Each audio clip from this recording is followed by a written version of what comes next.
নমস্কার বন্ধুরা, আমাদের আরেকটি ভিডিওতে আপনাদের সবাইকে ওয়েলকাম।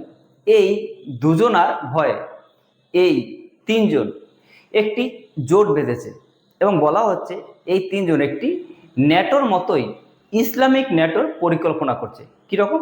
সেটা হলো ন্যাটোর যেমন আর্টিকেল 5-এ আছে, একটি দেশের উপর অন্য একটি দেশ যদি আক্রমণ করে তাহলে সেই আক্রমণ বাকি দেশগুলোর উপর আক্রমণ হিসাবেই বিবেচিত হবে এবং সেই দেশের হয়ে সব দেশ এগিয়ে আসবে।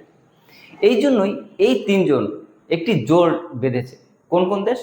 পাকিস্তান, সৌদি আরব এবং তুর্কি, এই তিনজন মিলে। এবং আগস্ট 2026 তারা কিন্তু চুক্তিতে সাইনও করে ফেলেছে।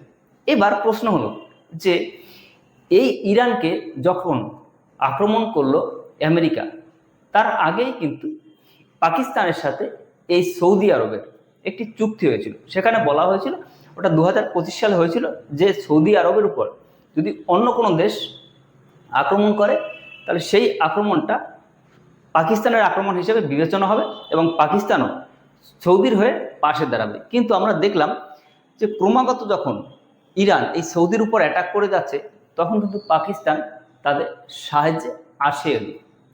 উল্টো দিকে এটাও দেখেছেন যে ন্যাটোর যে 32টা দেশ আছে, ন্যাটোর 32টা দেশ, ন্যাটো এস্টাবলিশড হয়েছিল না 4 এপ্রিল 1949, হেডকোয়ার্টার বেলজিয়ামে।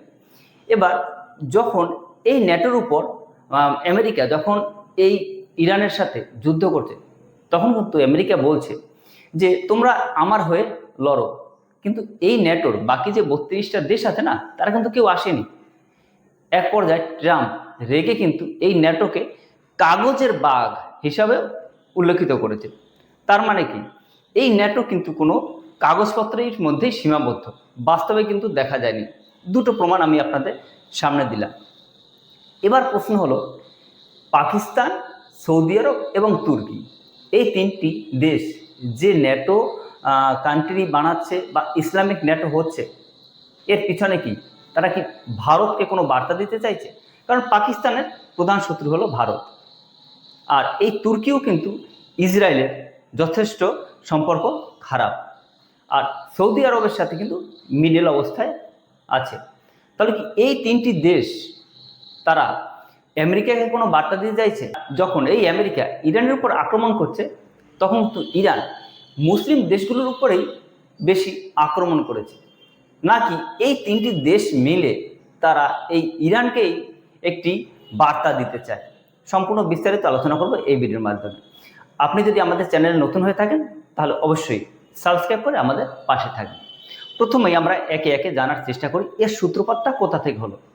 এর সূত্রপাত হচ্ছে 7 অক্টোবর 2023, যখন ইসরায়েলের উপর আক্রমণ করে হামাস। তারপর কিন্তু ইসরায়েল ক্রমাগত বলা যেতে পারে বোমাবর্ষণ এবং বিভিন্ন স্থল অভিযানের মাধ্যমে গাজাকে কিন্তু মাটির সাথে মিলিয়ে দিয়েছে। বর্তমানে গাজার অস্তিত্বই কিন্তু প্রায় বিলুপ্তির অবস্থায়। এখানেই শেষ নয়। 9 সেপ্টেম্বর 2025 যখন ইসরায়েল কাতারে একটি আক্রমণ করে। কোথায় আক্রমণ করে? কাতারে। যখন এই বৈঠক হচ্ছিল বিভিন্ন দেশের মধ্যে যাতে এই যুদ্ধ কি করে থামানো যায়, তখন সেই আক্রমণে কিন্তু কাতারের যারা মিডলম্যান ছিল তারা এবং হামাসের গুরুত্বপূর্ণ যারা ব্যক্তি ছিলেন, লিডারশিপ যারা দিতেন, তারা কিন্তু মারা যায়। যার ফলে কাতার মুসলিম দেশ, যার ফলে এই যে মিডল ইস্ট যেসব মুসলিম দেশ আছে তারা কিন্তু ভীত হয়ে গেল। কেন? তার কারণ হলো এই কাতারে যখন আক্রমণ করছে ইসরায়েল, তখন কিন্তু আমেরিকা কিছু পদক্ষেপ নেয়নি।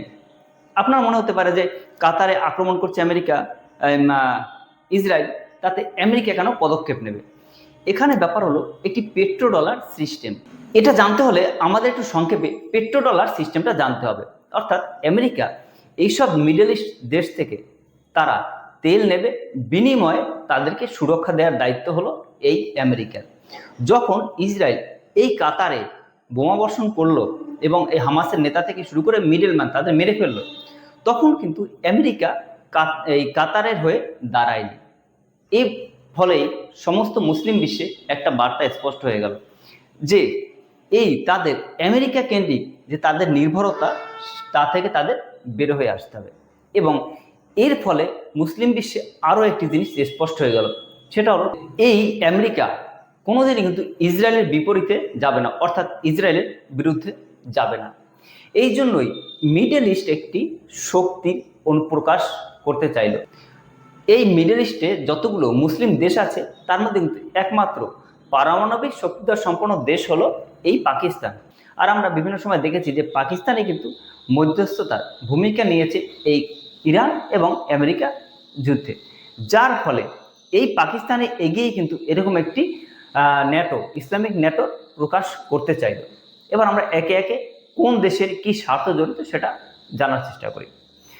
দেখুন, এই যে তুরস্কর সাথে কিন্তু একসময় ইসরায়েলের সম্পর্ক অত্যন্ত ভালোই ছিল। দেখুন, জিও পলিটিক্সে কিন্তু সম্পর্ক কখনো চিরস্থায়ী নয়। এই তুরস্কের সাথে ইসরায়েলের সম্পর্ক অত্যন্ত ভালো ছিল।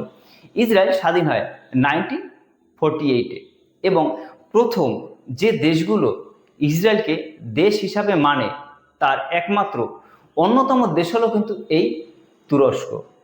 এবং তুরস্কর সাথে সম্পর্কটা খারাপ হতে শুরু করে 1992-তে, যখন এই এরদোয়ান বর্তমানে যে প্রেসিডেন্ট আছে সে আসার পর থেকেই কিন্তু এই ইসরায়েলের সাথে সম্পর্কটা খারাপ হয়। এবং সেটা হয় এই গাজা নিয়ে। কীরকম? সেটা হলো এই তুরস্কের এরদোয়ান যখন ক্ষমতায় এসেছিলেন তিনি বললেন যে এই গাজায় যে আক্রমণ করছে ইসরায়েল, এটা অবশ্যই বন্ধ করা উচিত। আর এই নিয়েই ইসরায়েলের সাথে সম্পর্ক ক্রমাগত খারাপ হতে থাকে তুরস্কের। এবং আপনারা সবাই জানেন যে এই বেঞ্জামিন নেতানিয়াহু এর পরে যে ক্ষমতায় আসবে তিনি কিন্তু বেঞ্জামিন নেতানিয়াহুর থেকেও অনেক বেশি অ্যাগ্রেসিভ। তার নাম হলো নাফতালি বেনেট। তিনি কিন্তু স্পষ্ট করে বলেছেন যে আমাদের এই ইরানের পরবর্তী টার্গেট হলো তুরস্ক। অর্থাৎ তুরস্ক এটা কিন্তু স্পষ্টভাবে বুঝেছে যে এই ইরান যুদ্ধ থামার পরেই কিন্তু পরবর্তী টার্গেট তাদের করবেই ইসরায়েল। এই জন্য তারাও একটি সেফ সাইড খুঁজছিল। এবং এই তুরস্কের সাথে ইসরায়েলের সম্পর্কটা সবচেয়ে বেশি খারাপ হয় 2008 সালে। কীরকম? সেটা হলো এই ইসরায়েল যখন গাজায় বোমা বর্ষণ করছিল এবং গাজায় প্রচুর মানুষ মারা যাচ্ছিল, তখন এমনকি ইউনাইটেড নেশনেও ইসরায়েলের বিরুদ্ধে এই তুরস্ক অভিযোগ জানিয়েছে। পরে 2008 সালে এই গাজায় একটি জাহাজ বোঝাই ত্রাণ পাঠাচ্ছিল এই তুরস্ক, কিন্তু সেই ত্রাণ নিতে বাধা দেয় ইসরায়েল এবং সেখানে বোমা বর্ষণ করে সেই জাহাজে সবাইকে মেরে ফেলে ইসরায়েল। তারপর থেকে সম্পর্কটা আরও খারাপ হয় এবং তারপরেই তুরস্ক ঘোষণা করে যে এই ইসরায়েল আমাদের শত্রু দেশ। তারপর থেকে কিন্তু আস্তে আস্তে ক্রমাগত এই ইসরায়েলের সাথে তুরস্কের সম্পর্কটা খারাপ হতে থাকে। এবার আমরা আসি এই সৌদি আরবের ব্যাপারে। সৌদি আরব কেন? সৌদি আরবকে তো তেল কেনে প্রচুর পরিমাণে আমেরিকা।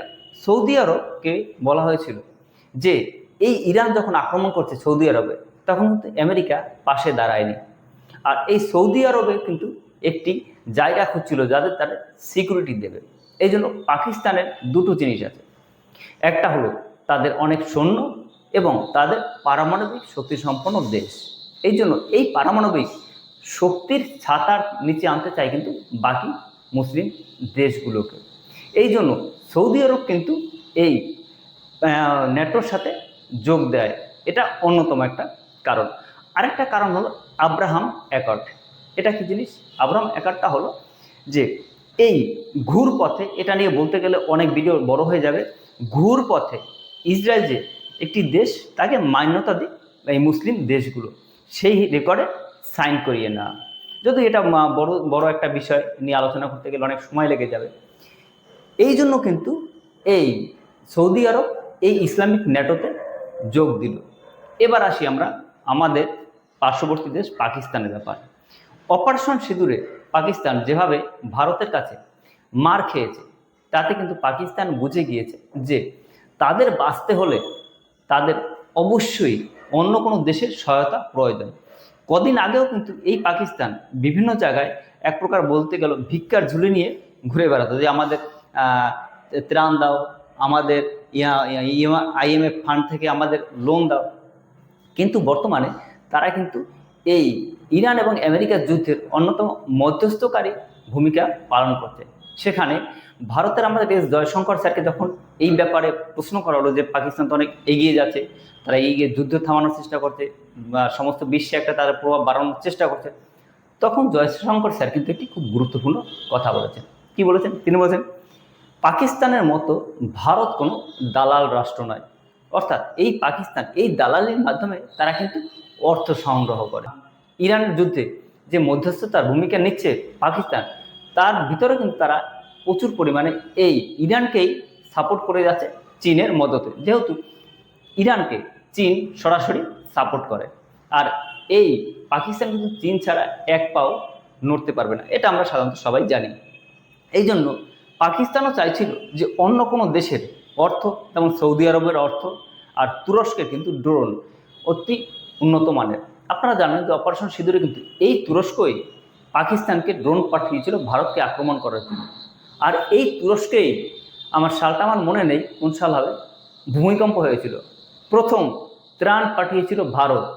আপনি ঠিকই শুনেছেন, যে তুরস্ক অপারেশন সিঁদুরে পাকিস্তানের হয়ে ভারতে আক্রমণ করার জন্য ড্রোন পাঠিয়েছে, সেই তুরস্ককেই তার ভূমিকম্পে, তুরস্কের ভূমিকম্পে ভারত সর্বপ্রথম, বিশ্বের মধ্যে সর্বপ্রথম ত্রাণ পাঠিয়েছিল ভারত। আপনি গুগল করে দেখতে পারেন এক্স্যাক্টলি ডেটটা কত সালে হয়েছিল সেটা আমার মনে নেই এই মুহূর্তে। অর্থাৎ ভারতবর্ষ সনাতনীর দেশ, তারা সবসময় শান্তিপ্রিয় দেশ, এটাই তার অন্যতম প্রমাণ। যাই হোক, এবার এই জন্য কিন্তু পাকিস্তানও একটি দেশ খুঁজছিল যারা অর্থ দেবে। সৌদি আরব অর্থ দেবে, সৌদি আরবের তেল বিক্রি করে প্রচুর টাকা আছে, আর তুরস্ক অস্ত্র দেবে। এই জন্য কিন্তু পাকিস্তানেরও দরকার ছিল যে তারা একটি কোনো দেশের সাথে চুক্তিবদ্ধ হোক। এবার কথা হলো যে আমেরিকা যখন ইরানকে আক্রমণ করলো, তাহলে ইরান তো মুসলিম দেশ, আর এই যে বাকি যে দেশগুলো আছে সেগুলো তো মুসলিম দেশ, তাহলে মুসলিম হয়ে মুসলিমকেই কেন আক্রমণ করলো? এখানে একটি গুরুত্বপূর্ণ লজিক আছে। কীরকম? এই যারা ইসলামিক ন্যাটো করছে তারা ভাবছে যে এই ইরান কিন্তু শিয়া মুসলিম দেশ, অর্থাৎ শিয়া মুসলিম যা আছে, মুসলিমদের দুটো ভাগ আছে, শিয়া আর সুন্নি। শিয়া মুসলিম দেশ হলো ইরান, আর বাকি যেসব দেশ আছে তারা কিন্তু বিশেষ করে সুন্নি মুসলমান। এই জন্য কিন্তু তাদের মধ্যে একটা বিরোধ আছে। আর এই পাকিস্তান চায় যে তারা এই মুসলিম বিশ্বে রাজত্ব করুক। পাকিস্তান ভাবে তারা এই মুসলিম বিশ্বের মধ্যে সেরা হবে, যেহেতু তাদের কাছে পারমাণবিক অস্ত্র আছে। আর এই জন্যই কিন্তু এই ইসলামিক ন্যাটো তারা তৈরি করলো। ভবিষ্যতেই বলবে যে ইসলামিক ন্যাটো আসলে কাজের ক্ষেত্রেই, নাকি তারা কোনো শুধুমাত্র কাগজের মধ্যেই সীমাবদ্ধ থাকবে।